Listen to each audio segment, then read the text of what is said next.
Alright. Good evening. Shoot, I was laying down. I meditated before I laid down and nothing came up. Go to sleep. Always, right? Always. Always. The mind always wants to run whenever you're just done for the day, right? I started doing this thing on Judas Iscariot, or Judas the Betrayer, however people know Judas in the Bible. There's more than one Judas, so it's important to... There's Judas, the brother of Christ, and then there's Judas, the disciple. And then there's even other Judases in the Bible. It's crazy. But, okay, so Judas that betrayed Christ. What do you guys think? Do you think Judas was forgiven and allowed entrance into heaven? You know, do you think he was sent to hell?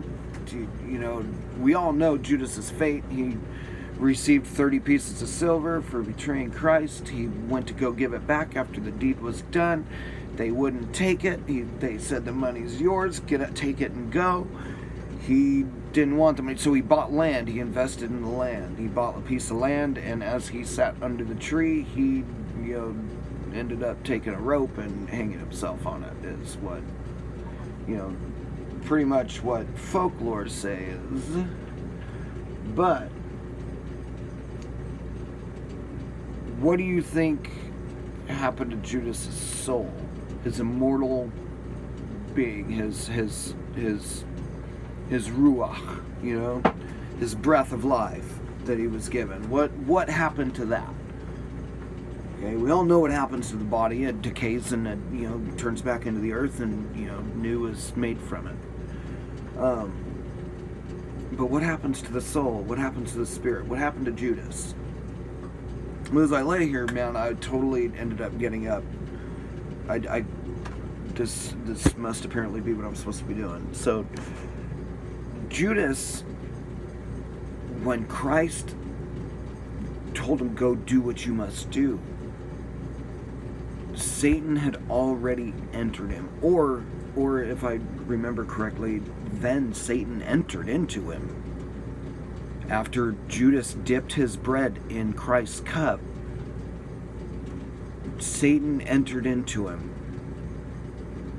And Christ told him, go do what you must do. For you have, it's a short time. So, who was punished? Judas or the Satan? Which one was it? Which one was punished for this deed? Who really did the deed? Christ looked at Judas with love. He knew he was going to betray him.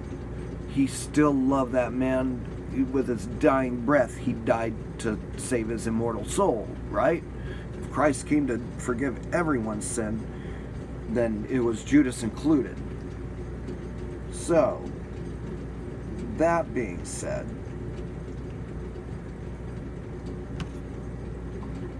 who was Christ's enemy in this world? The devil, right?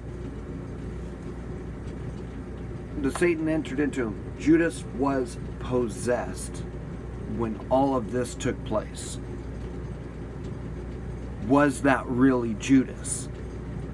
Or was that the entity that had him like a damn meat puppet? Because believe it or not, in this world, we are vessels of light or vessels of darkness. Either way, we are vessels in this world to be filled. What fills your vessel is your choice. That being said, Judas had a choice in this. Judas had a clear, cognitive, either conscious or subconscious, he had a choice.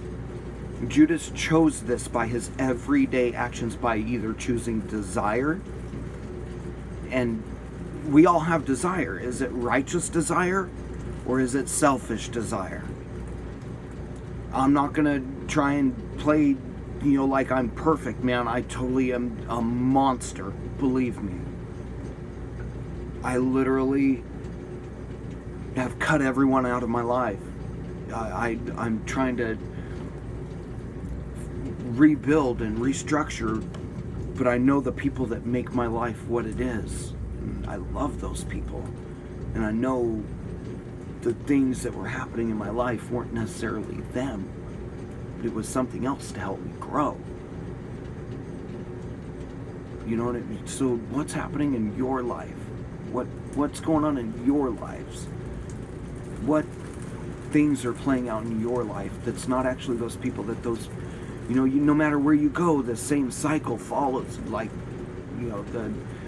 the same kind of energy. Until you deal with that energy, it will follow you.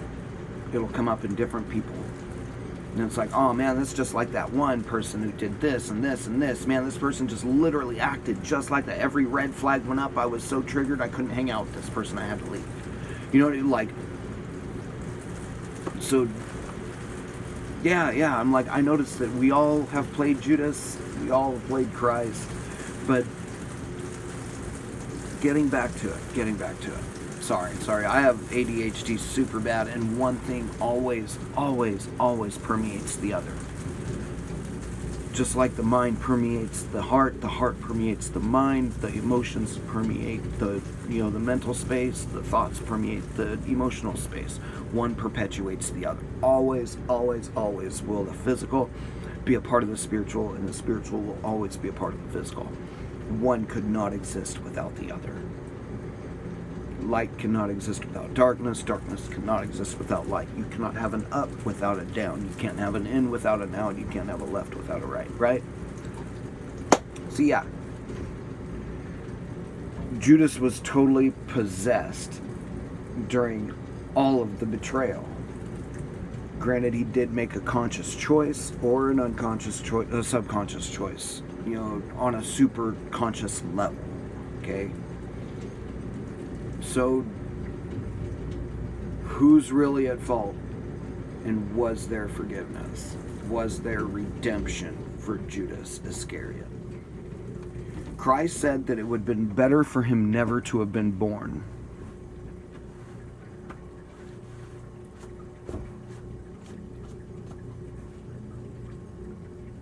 I don't know how I know this. I will never ever claim that it comes from me. But I believe Judas was completely forgiven,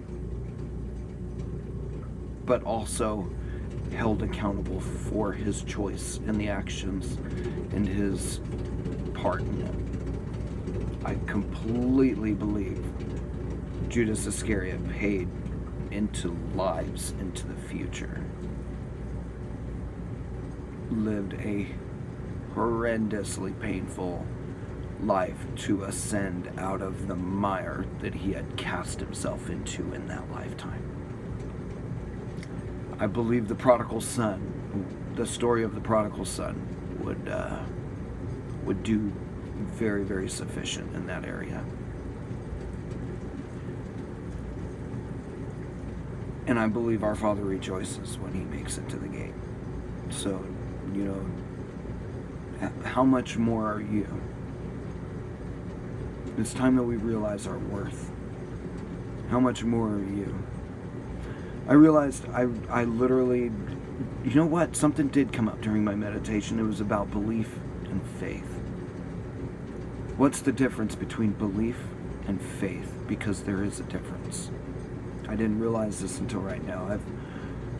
People would probably say I'm a really faithful person. If anybody's going to heaven, it's probably CJ. That's all I talk about. I'm obsessed with spiritual things.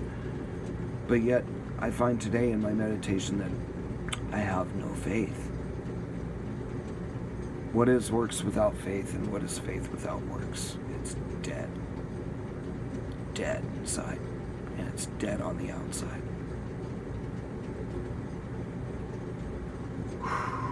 I find that I believe all these things to be true because I see them, I know them to be truth. When, I don't know, I can't explain it. But yet I find in my conscious self that I don't see any point to go on in this world. Yeah, there's good things, but what's the point of it all? If I died today, who would care? Shit, I don't care. You know, I lived a good life. Why not? You know, but man, what drives you forward for tomorrow? What keeps you going? Like, what's your faith in that everything that you do dream for and hope for in this world, it's going to come to you because you do the right things to obtain it. You know, if you don't have faith that you're going to obtain what you set out to do, your goals, your dreams, your inspirations, your aspirations, not inspirations, sorry, your aspirations. If you don't believe that you are going to obtain those things, you will never obtain those things. If you don't have faith in yourself, you will never obtain those things. That's what I come to realize today. I don't have faith, and if I don't have faith in myself, I'm never going to make it there. I believe all kinds of shit. I know these things to be truth. I believe in truth and many, many things. Man, it would take me a year to describe everything I believe in this world that I know to be truth, but faith is not words, or it's an action, it's a verb, right? But it's also a feeling, an emotion, a knowing, a deep inner knowing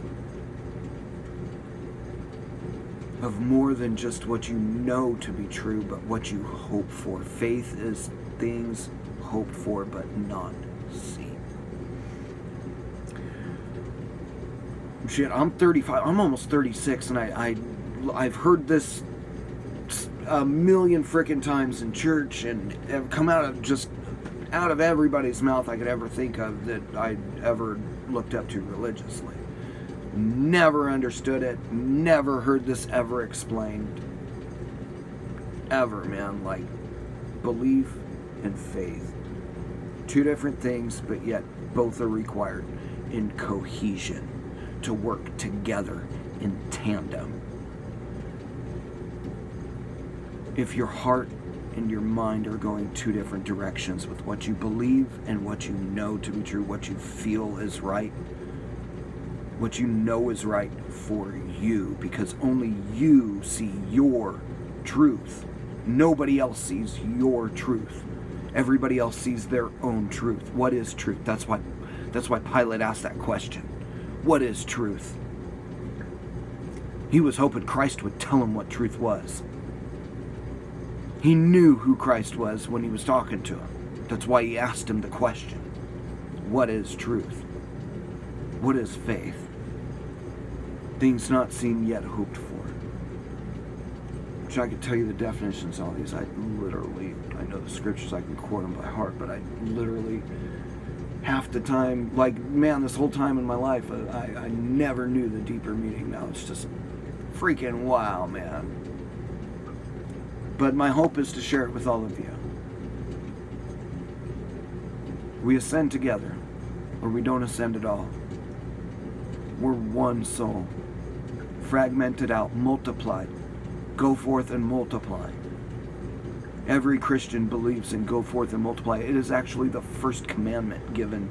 That's the Jews take it as the first commandment ever given in the Bible. Go forth and multiply. It is the first commandment given. We are one soul. That's how Christ could be the new Adam and take his place and renew the covenant, or make the new covenant. Because once a law is written, it could never be rescinded. That's how it is when a king writes an edict. It can never be rescinded. It can only be amended. The law will stand forever.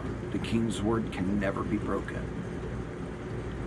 Well, everything in this world is a shadow and an archetype of things not seen. So our Father operates the same way. We took those things and we decided that we would do the same here on earth, right? It's a shadow of everything else.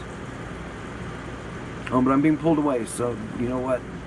Man, that's it. But I'll come back with more whenever I'm told to bring it. You guys, love and light, man. Peace. May the Father keep you guys and guide you along your path.